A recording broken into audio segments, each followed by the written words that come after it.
ಎಕ್ಕರೆ ಕೈಯದಿಂದ ಮಾತ್ರಗಳು ದಿಗ್ವಿಜಯ ಹೆದೆಡೆದು ತುಂಬ ಸ್ಥಳ ಪಡೆದು ನುಗ್ಗಿ ನುಗ್ಗಿ ಹೆಕ್ಕಳ ವೀರೆಂದು ಬರಲಾರಂಭಿಸರು. ಮುಗಿದಂತ ಮಣಿ ಮಸ್ತಕ ಮಣಿ ಚರ್ರನೆ ಜಾರಿದವು. ಕಾಯಿಯನ್ನ ಕರೆದಳು ಮೆರೆಯುವ ಕಟ್ಕೆ ಕಟಾರಿ ಬಾಣ ಬತ್ತಳಿಕೆಗಳು ಸಂಚರಿಸುವ ಬೀದಿಗೆ ಆ ಕುರು ಸೈನ್ಯದವರು ಮೆಲ್ಲ ಮೆಲ್ಲನೆ ತಮ್ಮ ತಮ್ಮ ಸ್ಥಾನಕ್ಕೆ ಹೆಜ್ಜೆ ಹೊಡೆಯುವುದು. ಎಂತಹ ಗಾಂಭೀರ್ಯನ ಮುಂದೆ ಭಯವಿಲ್ಲದೆ ವಿಚಾರಿಸುವ ನೀನು ದಾರನರೇನೆ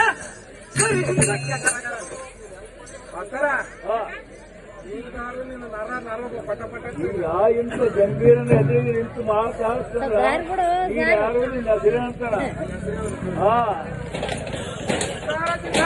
ನನಗಂತಿರುವ ದೇವ ತಮ್ಮನ ನಾಮಾಂಕಿತವನ್ನು ಕೇಳುತ್ತೀಯ? ಹೌದಾ? ಕೊಟ್ಟ ರಮಣಿಯರೆಂದರು ಲಕ್ಷಣವೇ ಜಣ್ಣೆನ್ನುವ ತೀರಗಣಕ್ಕೆ ಸಪ್ತ ಸಾಗರಗಳು ತುಂಬಿ ತೊಟ್ಟಿದವು. ಯಾನ ಭುಜ ಬಲದಳು ಮತ್ತು ಹಕ್ಕಿಲಾಂಡ ಕೋಟಿ ಸೌಂದರ್ಯಕ್ಕೆ ಪುರವರಿಸಿ ಮಹಾಕೃತಿಯಾದ ಕುಂತಿ ದೇವಿಯ ಗರ್ಭದಲ್ಲಿ ಪಂಚರತ್ನದಂತೆ ಅವತರಿಸಿದ ಮಧ್ಯ ಪಾಂಡುಪುತ್ರ ಸುಭದ್ರೆ ಅಮ್ಮನವರ ಉದಾರ ಸಂಜಾತ ವೀರ ಅಭಿಮಾನ್ಯ ಮಹಾರಾಜರನ್ನು ನೋಡಿ ಅಭಿಮಾನ ಆದ್ರೂ ಬಹಳ ಒಳ್ಳಾಟವಾಯಿತು. ತಮ್ಮ ರಾಜ್ಯ ಮಂದಿರವನ್ನು ಬಿಟ್ಟು ಈ ಸಭತ್ತರಿಗೆ ಬಂದು ಕಾಣುವೆ ದೇವ.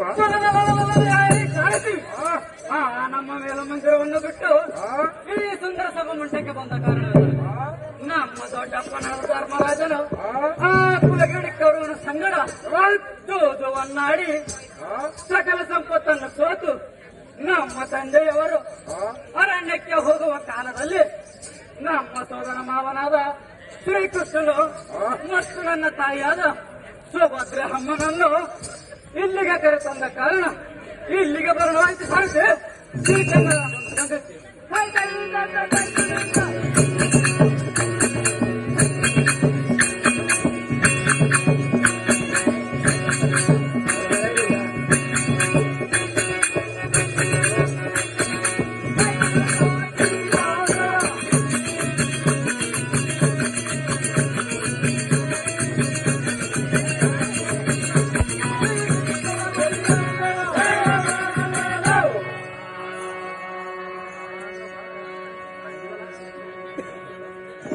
ನವ ನವ ನಿನ್ನ ಹೆಂಗಸರು ನಿನಗೆ ದೇವಾಲಯ ಏನ್ ಹೇಳಕ್ ಕೇಳುವಂತ